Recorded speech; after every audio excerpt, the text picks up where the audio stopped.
ఆనాటి ఆనాటి కాంగ్రెస్ పాలన మీద కలమెత్తని కవి లేడు, గలమెత్తని గాయకుడు లేడు. ఎందుకంటే అధ్యక్ష ఒక ఇవాళటి పాట కాదు అధ్యక్ష, ఆనాటి కాంగ్రెస్ పాలన మీద గద్దరన్న ఏమన్నాడో ఒకసారి వినిపిస్తా. కాంగ్రెస్ పాలనలో రన్నా మన కన్నీళ్లే మిగిలాయో రన్నా, గోదావరి తల్లి గొల్లుమని ఏడ్చింది, కృష్ణమ్మ తల్లిరా కన్నీళ్లు రాల్చింది, సింగరేణి తల్లి సిన్నబోయింది, 610 జీవోనేమో జీరో అయిందని ఆనాడు కాంగ్రెస్ పాలన మీద ప్రజా యుద్ధ నౌక గద్దరన్న చెప్పిన మాట అధ్యక్ష.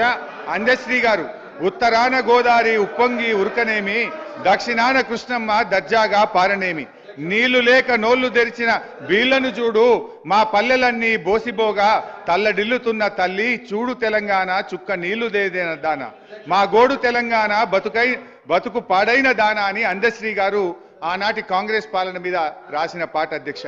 మరో కవి జయరాజు గారు అధ్యక్ష, వానమ్మ వానమ్మ ఒక్కసారన్న వచ్చిపోవనమ్మా, చేలల్ల నీళ్లు లేవు చెల్కల్ల నీళ్లు లేవు, నిన్ను నమ్మిన రైతు కళ్ళల్ల నీళ్లు లేవు అని చెప్పి మన జయరాజ్ గారు ప్రముఖ కవి ఆనాటి కాంగ్రెస్ పాలన మీద రాశారు అధ్యక్ష.